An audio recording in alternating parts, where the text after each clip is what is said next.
glass on the planet, and they're marketing it as something else other than the Turkish tea glass, calling it slender waist glass. Slender waist glass. Calling it. The spirits company that have designed this glass, which is obviously a massive rip-off of the existing Turkish tea glass, which goes back centuries. So much cultural heritage attached to it.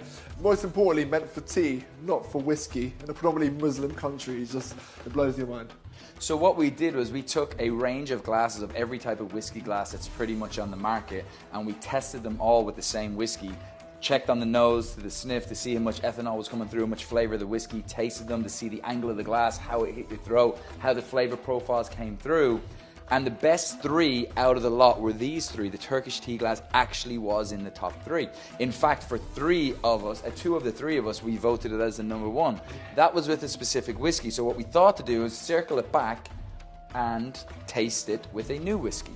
That's right. I'm going to pour it away, my friend. And just from initially looking, you know, if you hadn't tried from this glass before, it kind of makes sense why, you know, it might be a good glass to drink from. The only thing that doesn't make sense is the bottom. See, these ones are slightly larger, gives the, you know, more space for the aromas to come out. Yes and no, but there is something to be said for what they call ice in the glass business, is the amount of glass at the bottom, and the more glass, also the thickness of the glass. This Glencairn is a lot thinner by glass volume than the actual Turkish tea glass. This is also a little bit more rough. It's not as borosilicate and as clean as this, which can also help with the flavour profiles, much like this one. So this glass, actually, while it's the smallest, has the most ice at the bottom, right at the bottom of the whiskey, and from around capacity.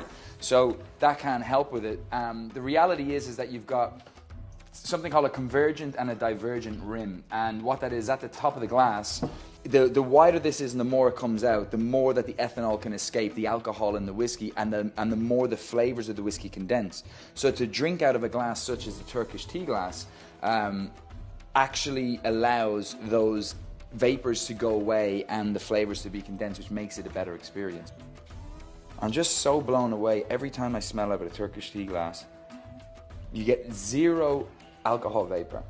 It's like none of it's there. Do you reckon, obviously, the thickness of the glass is going to attribute to it? Because obviously this is, you know, this is a Turkish tea glass. Can't have anything too thick. It was never designed for whiskey, right? Designed for whiskey. But because of the inconsistencies within the glass, the thickness of the glass, and the ice at the bottom of the glass, plus the divergent rim, it seems, I don't know why, but it seems to be, that's still to me, I've just smelled all 3. We've been through this already, but...